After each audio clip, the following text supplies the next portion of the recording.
Super Bowl 60 with A Spiral on the channel today.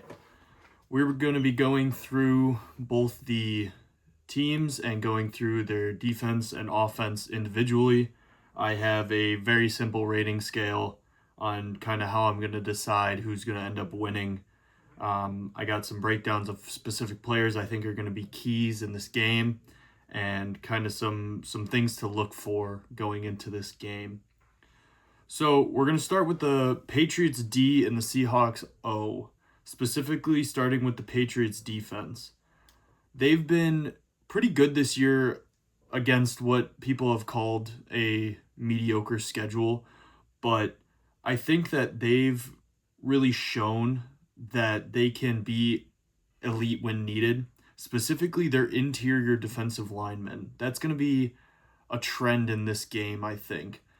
Barmore and Milton, I think, are extremely talented, good interior defensive linemen. Barmore a little bit bigger, a little bit more of the run defender with still some elite pass rushing upside when he gets into it. And Milton, more of a true elite pass rusher from the inside.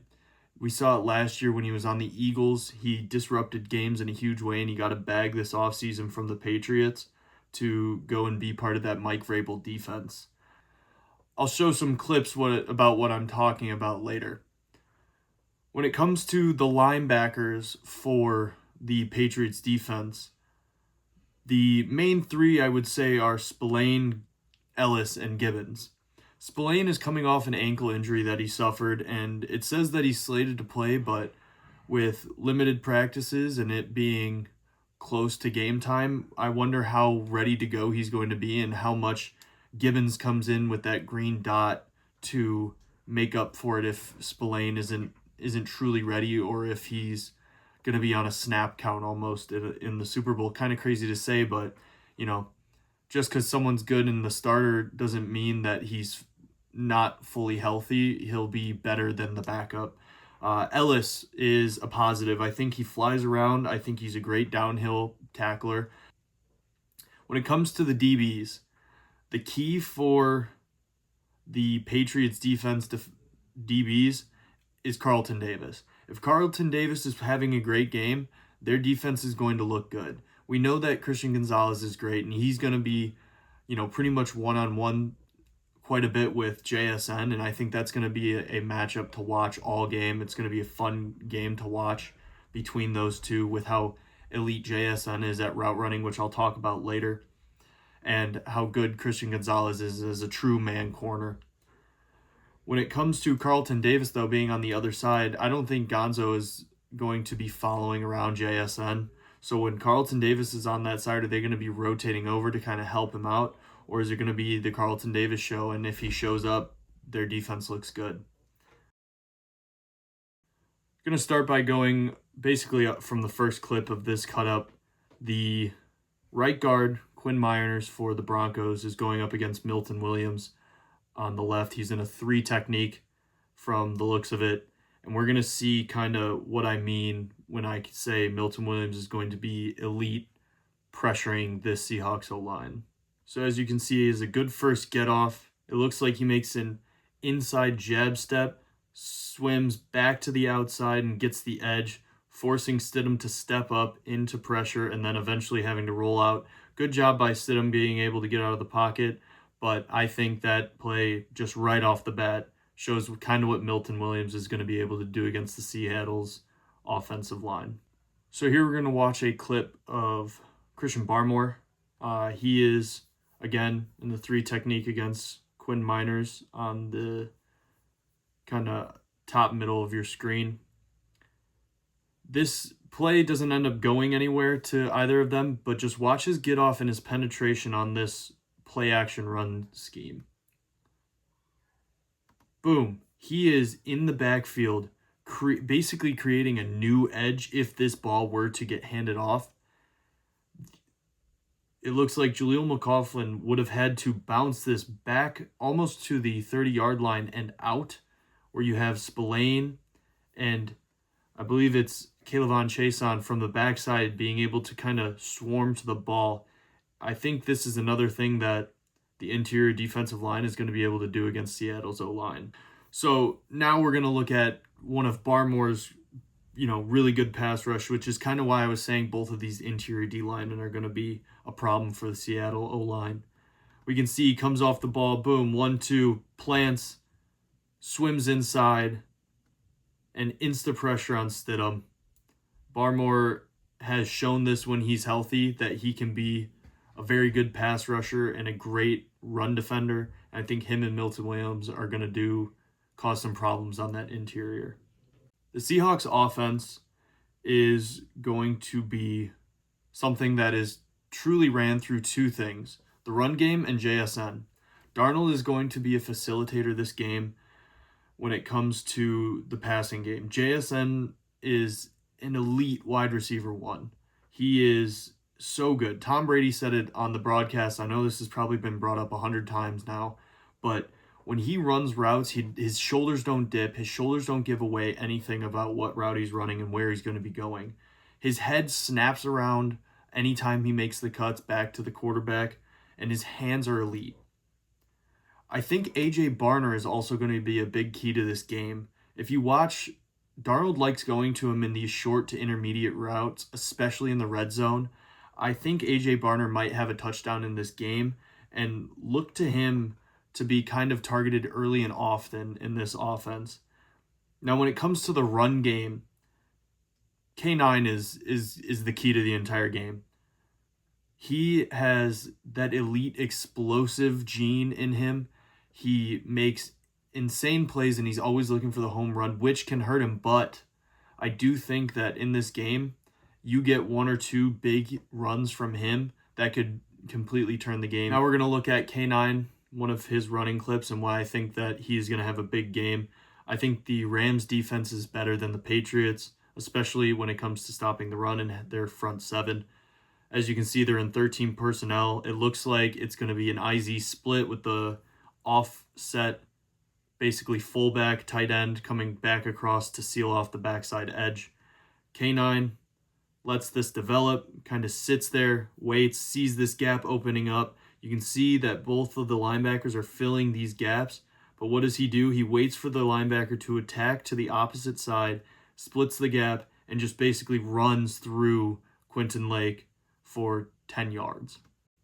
I think Darnold's composure is going to be a key to this game. Like I talked earlier about Barmore and Milton, the Seahawks interior O-line, especially the right side of that O-line, is kind of rocky at times. It seems like they typically slide to that side and kind of leave Zabel and Cross alone, or they have Sundell and Bradford kind of play a two-man on pass plays, which is also why they utilize the play-action game so much with such an elite running back like K9 when he actually starts, hitting the holes and the offensive line's kind of cooking.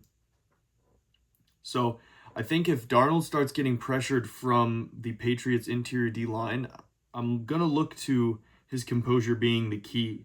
He's looked calmer with pressure in his face in the past few games, which during the regular season I didn't think was true, but last game we really saw Darnold kind of turn a page, and I think he's going to have a big game and have a big key on whether or not he can handle pressure up in his face. So when it comes to the Seahawks offense versus the Pats defense, I kind of broke it down a few ways. When it comes to the wide receivers and DBs, I gave it kind of a tie. I think that JSN is elite, and I think that Gonzalez is elite. They kind of cancel each other out. And as for the second and third options and Barner at tight end against the linebackers, safeties, and CB2 in slot corner for the Patriots, I kind of think it's a wash. So no points there for my simple rating. When it comes to the O-line versus D-line, I'm actually going to give the Patriots this one. I didn't talk much about their edge rushers, but Kayvon Chaisson and Harold Landry have played really well this year for being not super highly paid or sought-after guys in free agency. And Vrabel has turned this D-line into a pretty great defensive line, and I'm intrigued to see how they go against such a good offense. So I gave the Patriots +1 in that aspect. When it comes to the run games against the D-line and front, I'm giving this to the Seahawks. Whereas they may struggle in pass defense, I think the Seahawks O-line, along with Barner and whoever other tight end they bring in 12 personnel and 13 personnel when they run it, is a major plus. I gave them +2 for this against the Patriots. Where the Patriots' defensive line is great, I don't think outside of their D-line is especially great at stopping the run. I like Ellis on the downhill tackles, and he's a really good athlete, but I think that he can tend to overrun stuff. So I gave Seahawks +2. So at this point, it is Seahawks 2, Pats 1 in my simple ratings. Again, dumb, but this is just kind of how I'm going about it. Next, we're going to talk about the Seattle Seahawks defense against the Patriots offense. So for Seattle, a few of the keys: the D-line needs to light up the left side of that Patriots O-line early and often. We've seen it, and I personally thought Campbell played a pretty good game against the Broncos. He had that one really bad clip, and what people don't understand is that wasn't just a random, he's just diving at the ground. A lot of times, offensive linemen will throw in those kind of dive at the legs early to throw the pass rusher off by slowing him down initially on his first get off, because he isn't expecting that initial lunge right at his feet. So if you were to get a guy taking a hard first step and an O-lineman dives at your legs, you're probably going down with him. Now, Benito's such a great athlete that he was able to get around and get pressure on May. But I don't think Wilson and Bradbury are quite good enough to deal with any defensive lineman for the Seahawks. We're going to talk about this stunt that the Seattle D-line runs quite often. It is a nose and end stunt. We're going to see Leonard Williams attack the guard, move to attack the inside shoulder of the tackle, while I believe DeMarcus Lawrence attacks upfield with speed and then loops back underneath. It causes a lot of problems with how aggressive Leonard Williams is at attacking both and still being able to get pressure basically up in the face of the quarterback, forcing the quarterback to potentially step up into DeMarcus Lawrence looping. So you can see he attacks the shoulder, wraps, stays back outside for contain, forcing a sack. So they need to light up that left side of the offense early and often.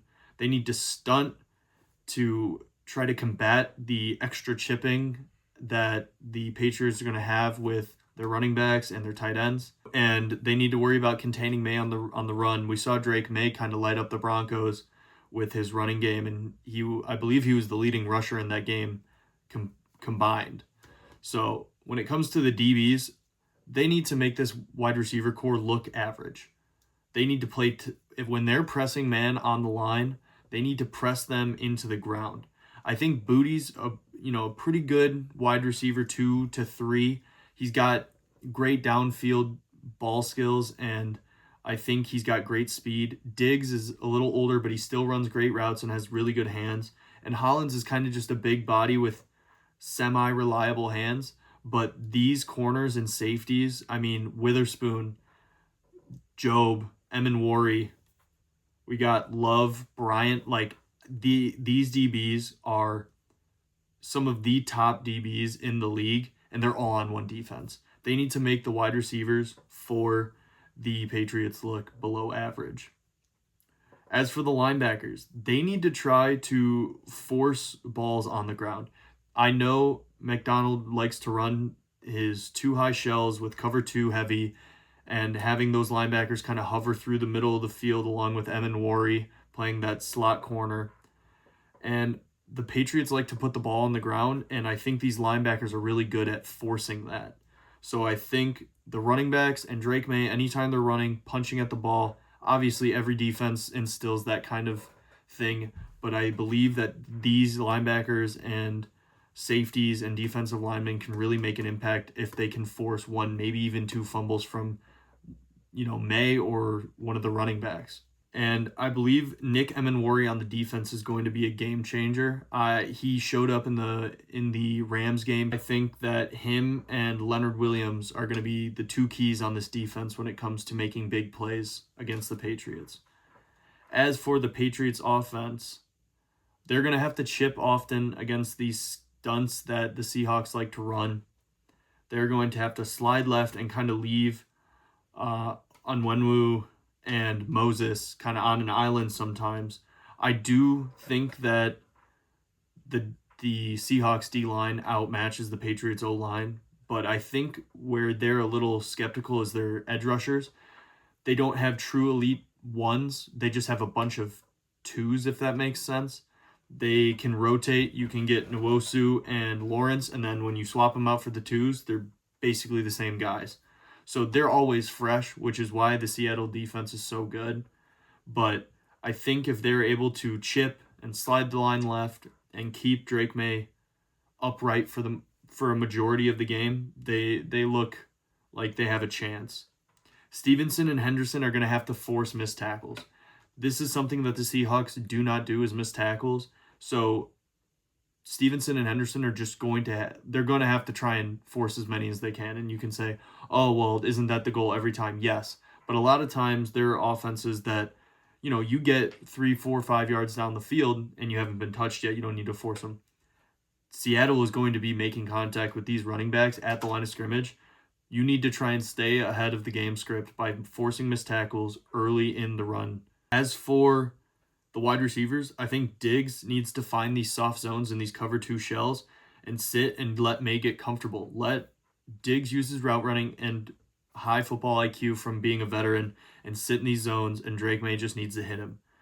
When it comes to big over-the-top plays, you need to find Booty, and when you see it, you need to connect. There was one in the Broncos game that he had a step, and it would have been an amazing play, a huge bomb down to Booty if it was made, but May overthrew it just a little bit, and you can say that game was outside and the weather was getting bad, true, but when you have opportunities like that, you need to try and hit them. And I think May needs to use his legs well. Like I said, he was, I believe, the leading rusher in that Broncos game. He knows how to run and when to run. He just needs to try to maybe do it a little sooner and just stay ahead of the sticks, stay ahead of the sticks, stay ahead of the sticks. So when it comes to my simple rating system, Patriots offense versus Seattle defense, D-line versus O-line, I gave Seattle +2. I think that the Seattle's D-line, especially Leonard Williams and their other interiors, and just the fact that they can basically go full platoon swaps and still probably be better than the entire Patriots O-line, that's a huge plus, so I give them +2. Wide receivers versus DBs, it's another Seattle +2. I mean, the Patriots pass catchers are an average group. I think they play well, and I think the scheme that Josh McDaniel has put in place has been really well done. And we saw it with Tom Brady. It's a dink and dunk and dink and dunk and one deep ball. It may not be enough, and they're going to have to make plays, so I'm giving Seattle another +2. When it comes to the run game, I'm giving Seattle a +1. I think this is where a Henderson and a Stevenson can force some missed tackles and maybe get out on some slip screens. I know it's not technically a run play, but I've always considered any kind of screen plays an extension of the run game. I know a lot of other ex-players and coaches kind of do too, which is why you throw them. You get numbers potentially out in space to your athletes to try and get them in space. I did give a +1 to the Pats just because I think Drake May is a really good quarterback. I mean, he's probably going to finish second in MVP voting for a reason. As much as people say, oh, it's the schedule, oh, it's this, oh, it's that, Drake May has been elite. His pocket awareness when he is able to, settle in a little bit is great. His legs are great, and he's a very accurate quarterback. And he has one of the highest EPAs in the NFL. I know the Patriots have been very good on offense this entire year. And you can say, well, they looked average against the Broncos defense. Well, both teams looked bad on offense, and the weather was not good. I love the weather because it makes you have to play kind of different ways, and you can't just build a team out one way. I know, shout out Barstool and Pardon My Take, they've said the same thing. Shout out Stay Hot, they've said the same thing. But having teams be able to try and be built out different ways to combat, the weather or different defenses and how they build out, it makes football what it is. And I believe that Drake May being able to show throughout the entire season that he was elite, and it'll show up in this dome setting against a great Seattle defense. So I gave the Patriots +1 and Seattle +5. This comes out to a total of Patriots 3, Seattle 7 on my simple rating scale. I believe that Seattle will win this game in a close game, and it's going to be on the back of this running game. K9, Kenneth Walker, is on the last year of his rookie deal. He is set to be a free agent, and let me tell you, throughout these playoffs, he has been running like his contract is up. I think that he is probably going to go for like 100 yards and maybe a touchdown. It really seems like Seattle's key to this game is going to be running the ball, rolling out Darnold, letting Darnold throw on the run, letting Darnold kind of not take a back seat in the game, but why put extra pressure on him when the run game has been so good? And I think that's where the Patriots D can kind of be exposed a little bit. So I think Seattle wins, I'm going to say 24, and I'm going to say Patriots will go 20. That is my score prediction. Seattle 24, Patriots 20. But that's just the opinion of a ball knower. See you later.